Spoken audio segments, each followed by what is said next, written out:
business people who read at least 7 business books a year earn over 2.3 times more than those who read only 1 book a year. Reading's good for you. What does that have to do with today's class? Absolutely nothing. You know, random thought, but it is a slightly relevant random thought, given that how many here are business majors? You're not, are you? Mr. Mittelhauser, what are you majoring in? Economics. That's a business major. Did you raise your hand? No, it's not. Yeah. It's not part of the Harmon College business. Okay, so it is relevant. You all anticipating, the overwhelming majority of you anticipate being business people. And even if you're not a business major, you can still be a business people, because business people are people too. And so business people who read at least 7 business books a year earn over 2.3 times more than those who read only 1 book a year. So that's a potentially useful and helpful piece of information, is it not? Even if it is a little random. So have you copied down what I have on the board yet? I see one individual doing that. Where do you want us to copy that? What are we talking about today? What topic of study is today? Budgeting? What page is budgeting on? 189. 189, page 189. And it even starts out with the firm. So I get it now. awesome. What is the firm? A movie. Does anybody here read? It's a book too. It was a book long. Am I in your way? I make a very good door. My last class told me I had a big head.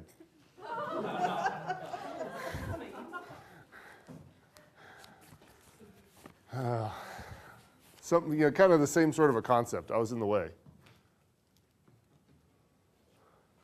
It was a book. It was a very good book, and the book was better than the movie. Has anybody seen the movie? I've seen the movie. You've seen the movie? Anybody else seen the movie? Movie? Oh, yeah. Because anyway, he wants to be a lawyer when he grows up. Therefore, he watches movies about lawyers.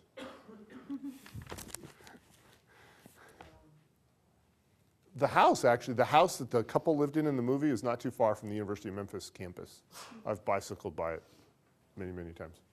So here we've got a firm, and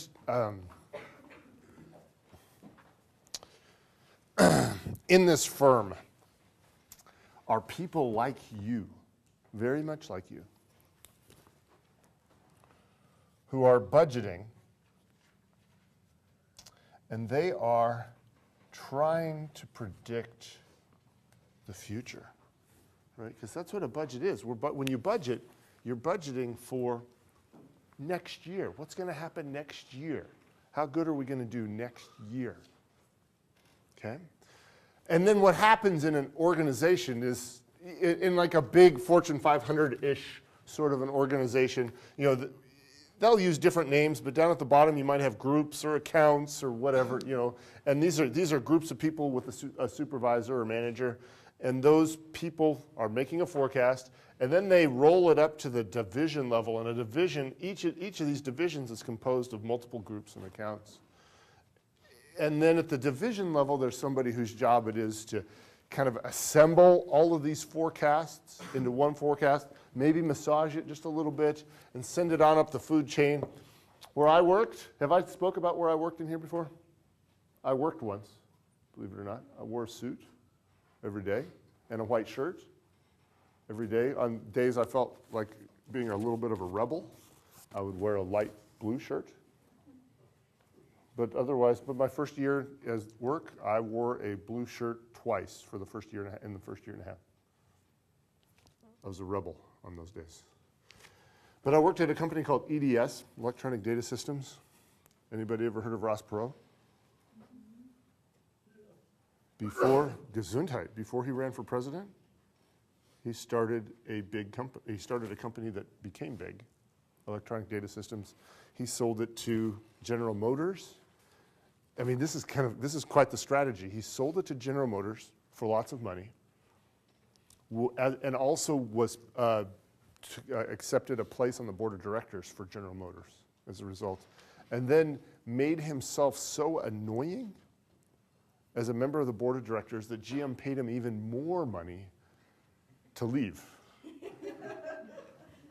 And so how's that for, kind of double dipping, if you will, get him to pay for the company and then get him to pay to make me even more annoying. But anyway, this at EDS, the level just below the whole company level was called these were called strategic business units there, and so different organizations might do the same, use different names. So strategic business unit, and then you have people up here. What are they trying to do? They're looking out into the future. They're not trying to guess the future. What are they trying to do? Sorry? Plan for it. And what was whispered over here? Alex, did you whisper something? Tyson? Huh? Create. I'm going to say kind of make some decisions is really what I was fishing for. Not that I was doing a really good job of fishing, mind you, but that's kind of what I was fishing for. They're making decisions, right? So if we think if we think our company's going to grow, what needs to happen? Well, more people must be hired. Potentially more plants need to be built or more buildings acquired to house the people because we need office space for them. Lots of big sorts of decisions need to be made about making that happen. Or if we think we're going to have a bad year, then the opposite has to occur. Who are we firing? What buildings, what plants are we closing? All those sorts of things. And so here we are, you are, trying to predict the future. And what you just did feels very much like budgeting, actually. The in-class exercise you did, it feels like budgeting in the sense of there's some things you know. Who here has been to Taco Bell before? Anybody here ever eaten at Taco Bell? Joe? Just checking. And so you know where Taco Bell is. How many people here have counted the steps to Taco Bell before? Have you? And so there's some knowns and then some unknowns, and you're just kind of trying to do your best to wiggle into a comfortable spot in terms of what you think is a reasonable number of steps in that instance for how to get to Taco Bell. Okay. Very good. Now,